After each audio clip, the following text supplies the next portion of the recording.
Hi everybody, again another quick video, no editing software to put anything together, so you're going to get the clip in its raw state. Just give you a little bit of a heads up and an update of where we're at. So after 3 weeks of headaches with the plumbing fittings that I needed to get, PVC and brass and SharkBite, we finally got it all sorted. I started the plumbing yesterday on Saturday. Didn't start with the brass, any of the brass or SharkBite stuff. I started with the PVC because that just seems to be a no-brainer. Just a bit of glue on the end, make sure everything's clean, bit of glue on the end and stick it together. So anyway, where are we at? Okay, vanity unit, main pipe there. I haven't stuck this one in yet. Simple reason is I need to probably shorten it up on this end by maybe 10 mil or something, but I've got to refit all the drain for the vanity that goes through the back of the vanity, and then I'll make that adjustment. So yeah, that's pretty much it, minus the glue on that joint. This one's all joined, got nice fall on it as you can see, and then that runs out. We got all the bathtub done. I got a couple of connectors there to screw onto the 40 mil to bring it out to a 50 mil pipe. So we got an elbow. The elbow is not glued onto the adapters yet. I didn't want to do that because we're going to have to screw around with taking the bath out and bits and pieces to cement sheet all this and tile it. So I wanted everything to be really easy. I didn't want to have to go trying to unscrew plastic nuts and stuff like that. So I just push down on the pipe and it comes off the connectors, and we'll do that last. We won't forget. So got all this done. As you can see, the trench is nice and deep now. Basically from this point here out to the outside, all hand chisel. That just had to sit there and persist with it. Couldn't get the grinder in there. The trench is too deep for that. Yeah, that took me 2 days, believe it or not. It's a tiny little section, but 2 days.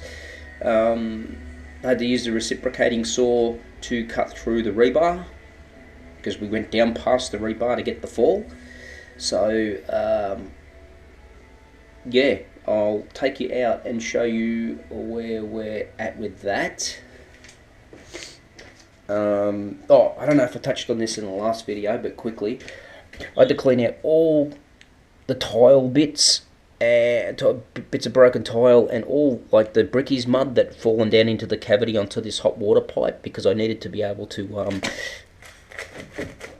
lift that pipe up and over the wastewater pipe there. So that in itself was a nightmare, trying to do that without puncturing the pipe. So you get a bit of, I don't know if it's going too dark now, but you'll get a bit of an idea of what was down there, and it was probably about 2 inches thick. So that took a long time to get all that out. I'm going to attempt to connect the vanity today. I've got all my bits and pieces there, as you can see. Drilled out my other 2 holes for these shut-off taps. I've got my backing rings, and I've got my brass fittings with the 16mm PEX fitting, so SharkBite fitting. So we're all ready to go here. I've actually filled this as well. This had a hole in it from the old drain hole, so I cut a piece out on with a hole saw, screwed a board in underneath, and then filled the top of that board with liquid nails, and then just stuck that in. Now I've got a nice solid base again. I'll fill that with some No More Gaps, and I've actually got some nice rubber matting to go down on here. If you remember in my other videos, I said I was going to use this white MDF but I was a bit worried about it maybe bubbling up when it got wet. And I was going to put it on the back wall as well, but I don't need to because of the way I've utilised one of the old holes and just drilled a new hole here. There was another hole. I don't know if I could get this out to show you. There was another hole. I didn't even know it was here until I had the cabinet out, but there was another hole there. So that's where they originally had their water supply, one in the main cupboard and one in here behind the drawers.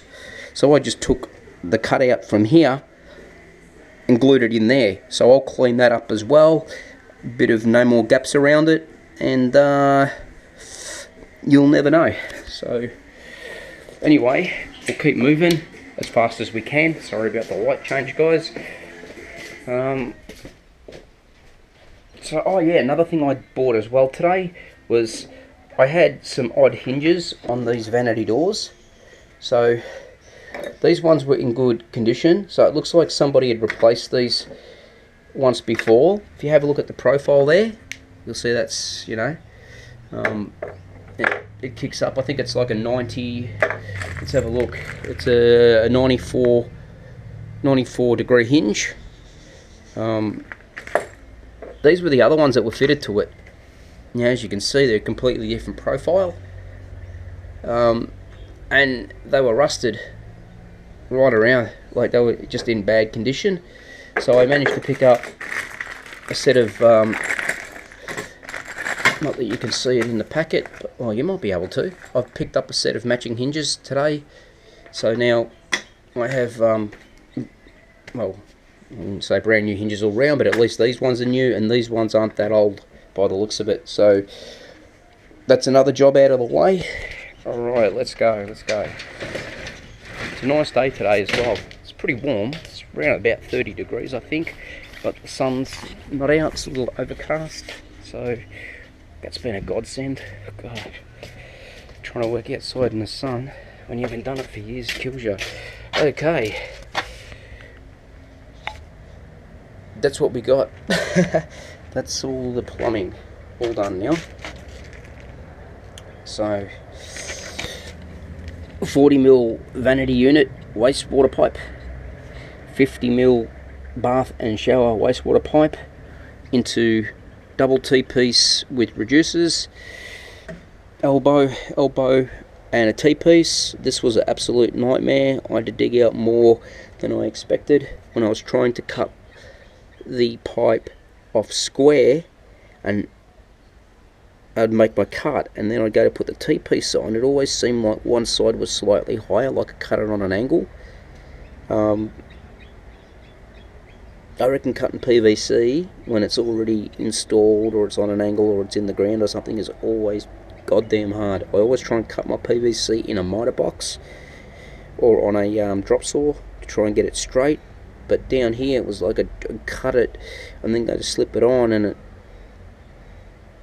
it's like it would peak at the top and I couldn't push the fitting on, and then I'd take a little bit more off that and then it would be peaking on another side, and I just had to keep going, and it kept going down and down and down, and then I had to start digging out more soil and moving more pavers back, and eventually I got it, and I thought I was going to come up short with this piece of pipe, but it turns out I had this old adapter, this old grey adapter in the shed. So I just gave that a quick clean up and I used that, and I had enough for it to reach the downpipe. To be honest, I would like the downpipe to be in that connector a little bit more. So there's not much I could do with using this existing piece because that connector's glued in. So what I'm going to do is here, I'm going to drill the rivet out, and I'm just going to slide the pipe down maybe, I don't know, 20mm, something like that, and just put the rivet back in, and that 20mm will transfer itself down to the bottom here, and it will go into that connector. So that's what we got, guys. We got nice slope or nice angle on everything. There should be absolutely no problem with water running downhill. There's not one piece of plumbing here that is even questionable in the way of having the right drop, the right angle. As you can see here, I even had to cut a bit out of the slab. So I could get the absolute perfect angle. I probably could have stayed level with the top of the slab, but I wanted to make sure. I didn't want water backing up, so I've cut below that. We've got great fall here. Don't know if you can see that inside the cavity. You can see the water, the hot water pipe there going over the top and then going under this one. Smashed the 2 bricks out. I'll brick that up probably in the next couple of weeks. I'm just stuffing some rags in there for the moment, some old rags just to block the hole up. I'm not touching any of this for 24 hours. It usually says don't touch anything for about the first 30 minutes. I'm going to leave it a little bit longer. There was a few fittings that I felt were not loose, but they went in easy. So, you know, that can happen. That's why you got to use glue on these things. But you know, other ones were very, very tight to get in, but once I put the glue on, they just slid all the way home. So yeah, I was very lucky too. I ended up finding the water supply. The I don't know what it is, if it's galvanized or whatever, but it's down here. I don't know if I can get down on my hands and knees today. I'm that bloody sore. So right along here, you might be able to see the pipe there. There's a pipe there, and right beside it at the back there's actually a white plastic one. You won't see it, but there's a white plastic one in there, and I know that's a water supply. I had a plumbing repair job done under this hot water service. There's actually a T-piece that let go many years ago, and I got a friend in. Oh, he's a friend now, but he wasn't at the time. I didn't know him, but I got him in and got him to sort of repair this T-piece, and he was very surprised that there was actually a plastic pipe running along this wall here. He said it's definitely original, but you just can't get those fittings anymore.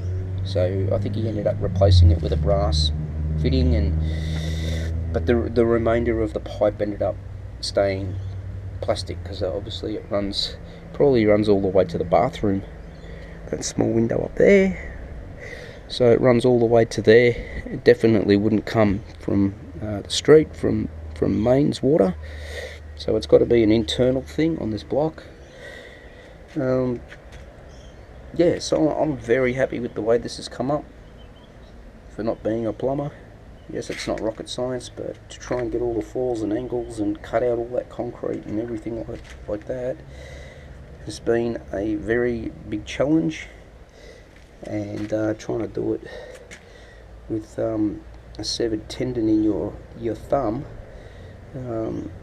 has been double the challenge. So I'm glad that's all done now. So when I backfill this, as you can sort of see down there, they used sand over the PVC